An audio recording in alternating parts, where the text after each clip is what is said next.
سلام، من محسن سیدگر هستم و این اپیزود دوم از کانال یوتیوب منه. اسم این قسمت رو گذاشتم داستان افسردگی من، برای اینکه میخوام یک رازی رو ازش صحبت بکنم که نزدیک به 20 ساله با خودم حمل کردم، ولی حتی نزدیکترین افراد به من هم خیلی هاشون، اکثریت ازش خبر ندارن. یه رازی که راز مخوفی بود برای من و خیلی دردناک بود، ولی به دلایل مختلف نمیتونستم ازش صحبت بکنم. سال 1383 بود که من از دوران کاردانی خودم فارغ التحصیل شده بودم و دنبال کار میگشتم.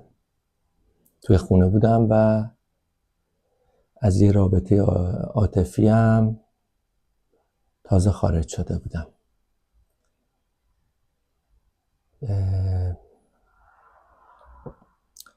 یه مدت زیادی هم نبود که من تو خونه بودم، خونه پدر مادرم بودم و شروع کردم به خوندن یه سری کتاب هایی که داشتم و از دوران دانشگاه. یه کتابی بود که خیلی فلسفی بود و اینا و من در دوران خوبی به سر نمی بردم، حالم خوب نبود و اینا همزمان شد و حالا نمیخوام وارد جزئیات بشم، دچار یک حمله اضطرابی خیلی شدید شدم که اون موقع اصلا نمیدونستم این چی هست و همچین تجربه ای نداشتم.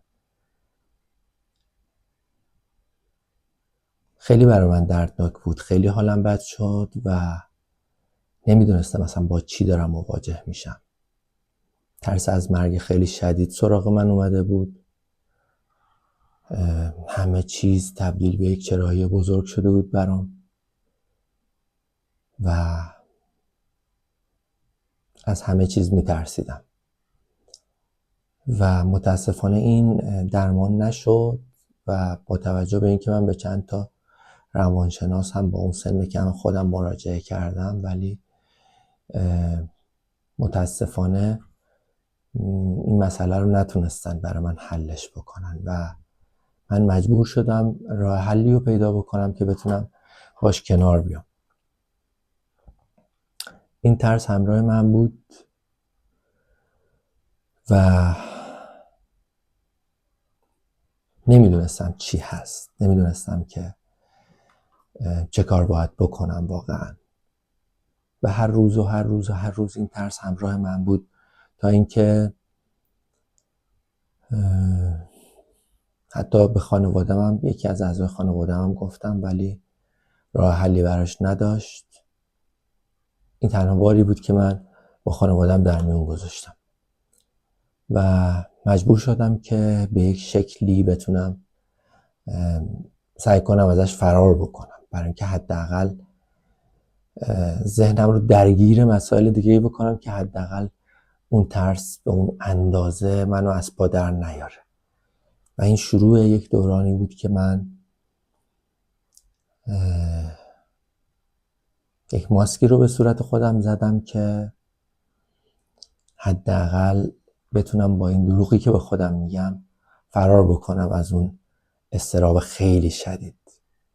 در حدی بود که من فکر میکردم که دیوونه شدم و متاسفانه حتی نمیدونستم که اگر بخوام این مسئله رو برای دیگران بازگو بکنم به چه شکلی باید بازگو بکنم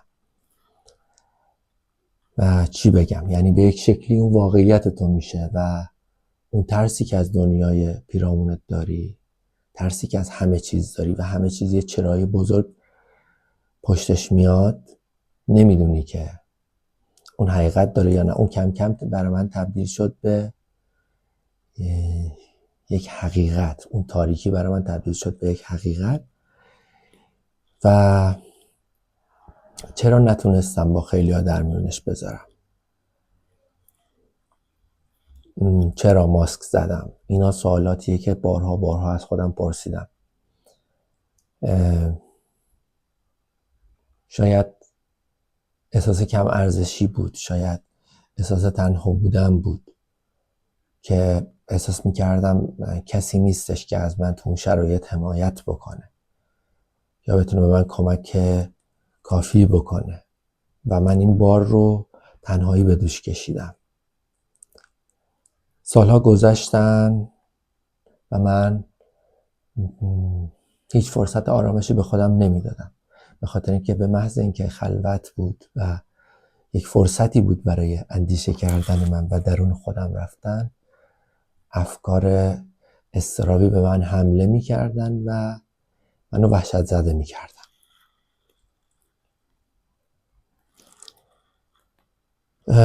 توی این دوران که خیلی دوران تاریکی برای من بود،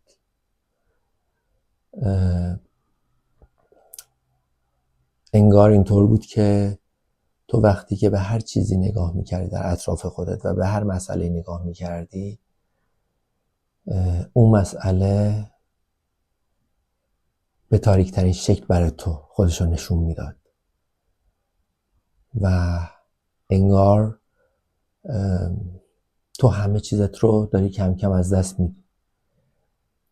نگاهت به همه مسائل، باورهات نسبت به همه مسائل شروع میکنن به سست شدن، شروع میکنن به منفی شدن و تو عزت نفست رو از دست میدی، اعتماد به نفست رو از دست میدی، خیلی چیزات رو از دست میدی. حافظم ضعیف شده بود، حوصله خیلی از کارها رو نداشتم، بسیار بی‌حوصله شده بودم، همیشه در حال تقلا کردن برای انجام ساده ترین کارها بودم. همه چیز برام پیچیده شده بود، ذهنم درست کار نمیکرد، تمام باورهای درستم هم تخریب شده بودن.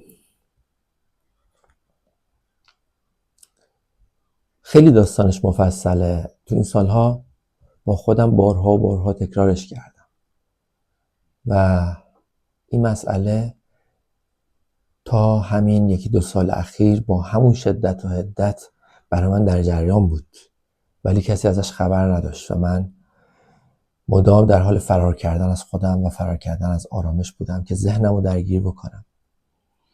و داستان اینه که اینقدر برای من ترسناک بود این قضیه، صرفا من به این قانع شده بودم که اگر بتونم به این از این ترسه فرار بکنم برای من کافی بود و دیگه دنبال حال خوب، احساس خوب حتی نبودم. حتی فراموش کرده بودم که چه شکلی هست حال خوب، حال خوب واقعی، و همه چیز برای من فیک و ظاهری بود. تمام رفتارهایی که از خودم بروز میدادم فیک و ظاهری بود، به خاطر اینکه من سالها فقط در صدد این بودم که از اون ترس ها فاصله بگیرم. نمیدونم این رو چجوری باید توضیح بدم برای کسایی که اینو تجربه نکردن. افسردگی من در لایه‌ای پشت ترس و اضطراب من پنهان شده بود. یعنی من باید اول اینو تازگی فهمیدم، چند سال اخیر فهمیدم که این 2 مرحله داره. من باید ترس هام رو میتونستم بهش غلبه بکنم، اون ترسه و اون وحشته، اون اضطرابه توی من کمتر بشه تا من تازه توقعم به جایی برسه که بگم حالا من حال خوبو میخوام، حالا من اون اضطراب توی من کم شده و من حالا دنبال احساس کردن زندگی هستم، دنبال اینم که حال خوبو تجربه بکنم، دنبال اینم که چرا من غمگینم، چرا افسردم. و من در تمام این سالها این سوال از خودم واقعا نمیپرسیدم. تنها سوال من این بود که از چجوری فرار بکنم از اضطراب، از اندیشیدن، از فکر کردن، از درون خودم رفتن. و تو انگار راه فراری نداری، نه راه پس داری نه راه پیش. یعنی فقط کسی که اینو تجربه کرده به نظرم میدونه که چقدر ترسناکه و طولانی شدنش و مزمن شدنش چقدر میتونه عجیب غریب باشه، چقدر مشکلاتو پیچیده تر بکنه. وقتی تو این ماسکی میزنی بعد چند سال فراموش میکنی که اصلا واقعا حالت بده. واقعا من فراموش کرده بودم که حالم بده و در دروغی که خودم به خودم میگفتم غوطه ور شده بودم.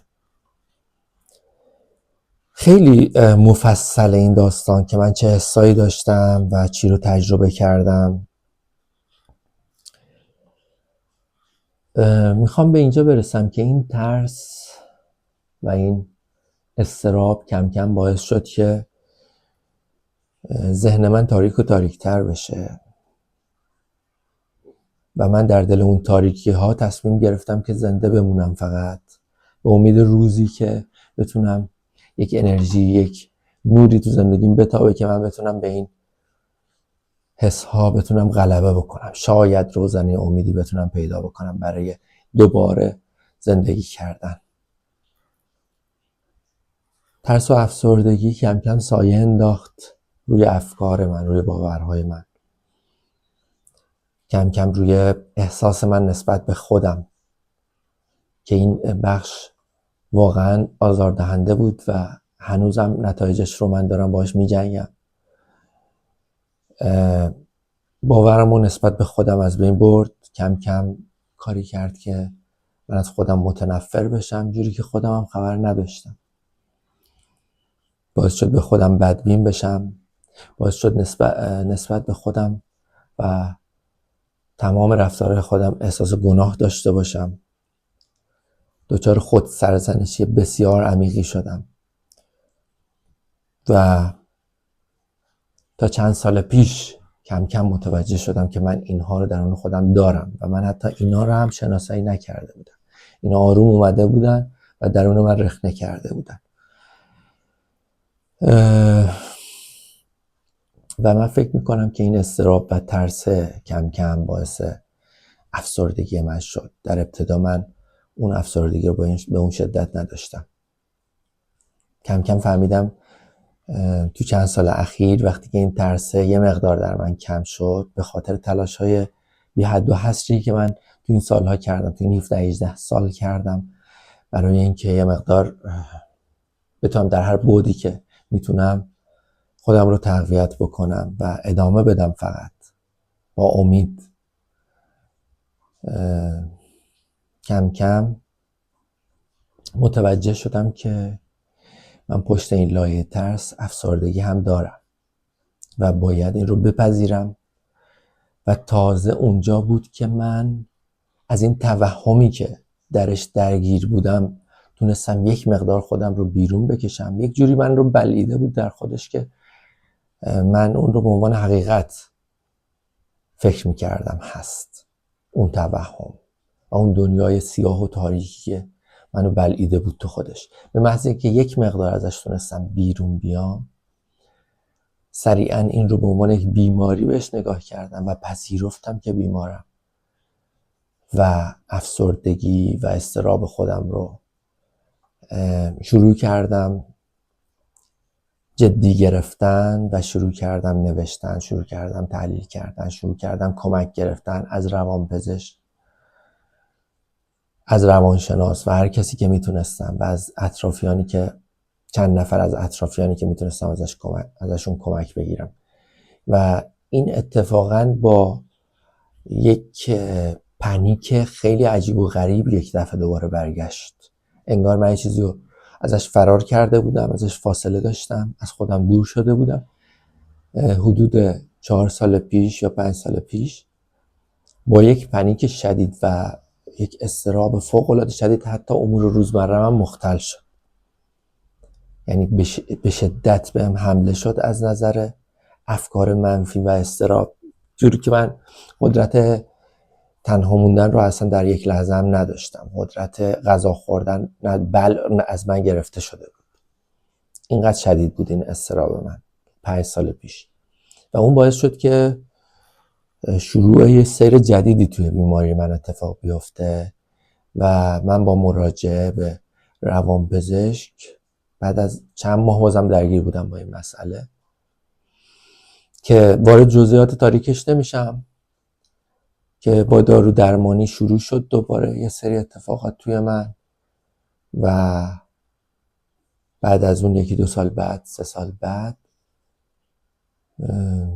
کم کم شروع کردم به شناخت بیشتر از خودم. یعنی مجبور شدم که به یک شکلی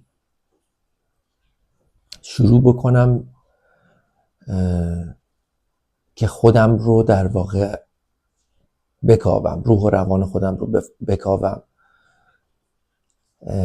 از خودم شناخت پیدا بکنم، خودم رو شروع بکنم به شخم زدن، برای اینکه باید یه فکر اساسی برای این قضیه میکردم و به محض اینکه یک مقدار حال بهتری رو تونستم تجربه بکنم، با شدت هرچه تمامتر شروع کردم به تمرین کردن، شروع کردم به کار کردن، شروع کردم به اندیشه کردن و در درون خودم فرو رفتن، شروع کردم به مدیتیشن، چون نمیتونستم، من تمام اون 17-18 سال رو نمیتونستم مدیتیشن بکنم، چون به محض اینکه میخواستم این کار رو انجام بدم افکار وحشتناک به سمت من حمله ور میشد و حالم بدتر میشد.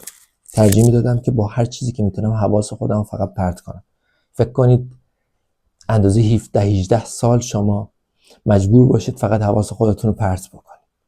یعنی من عملاً زندگی نکردم این 17-18 سال رو، هیچ چیزی رو نتونستم احساس بکنم، نه حس خوب عمیقی داشتم نه حس بد عمیقی داشتم. فقط با یک ظاهری که کسی نفهمه که من بتونم فقط ادامه بدم به زندگی نباتی خودم، فقط ادامه دادم. جالبیش اینه که نزدیکترین آدم‌های اطراف من هم متوجه این قضیه نشدن که من حال درونی وحشتناکی دارم. و حتی جالبیش اینه که واقعا اینقدر که این ماسک رو به صورت داشتم خودم هم بعضی جا فراموش میکردم که این حال طبیعی نیست و حال خوبی رو من میتونم داشته باشم و چقدر ازش دور شدم. حتی نمیتونستم به یاد بیارم که حال خوب چه شکلی بود. بگذاریم رسیدم به اینجا که این داستان شروع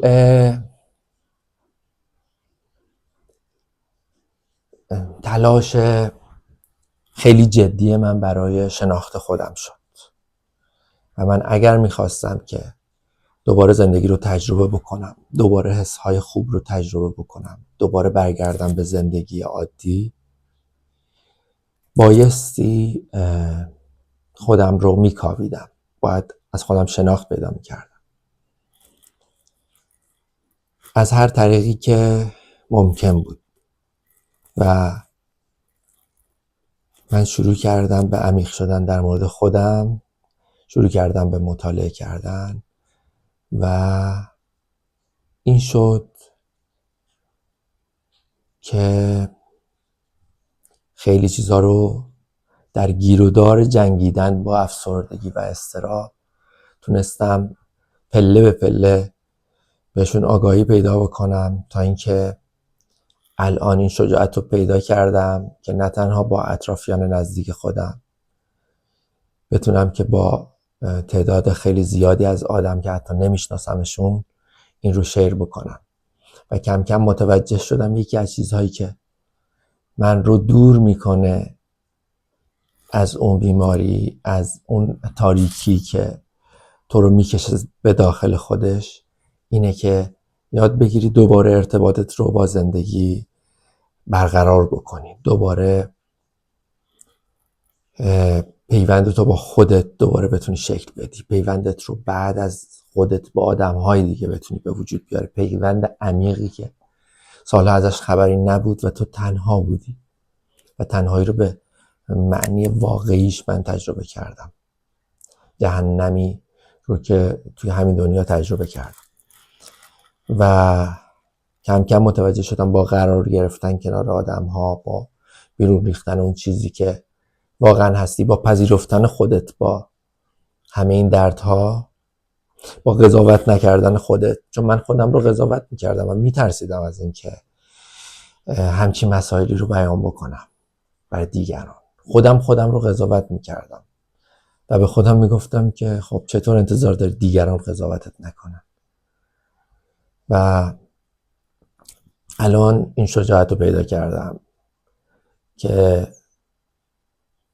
اون رو به عنوان یک دروغ، اون افکار منفی رو تا حدی بتونم بپذیرم و بتونم دنیایی رو که میبینم در اطراف خودم به عنوان حقیقت قبول بکنم، آدم‌ها رو به عنوان حقیقت قبول بکنم، احساسم به آدم‌ها رو به عنوان حقیقت قبول بکنم و با در کنار آدم‌ها قرار گرفتن بتونم مبارزه قوی تری رو داشته باشم با اون نیروی تاریکی که منو در خودش فرو برده بود. خیلی داستان مفصله ولی نمیخوام این ویدیو خیلی طولانی بشه. فقط اومدم این افشاگری رو انجام بدم چون احساس میکردم که باید این کار رو انجام بدم و احساس میکردم که این به من میتونه کمک بکنه و اینکه در ادامه راجع به این صحبت بکنم که من توی این مسیر 20 سال زندگی خودم به چه شناختهایی به خودم رسیدم و اون شناختها چجوری تونستن به من کمک بکنن. به امید دیدارتون به زودی. خدا نگهدار.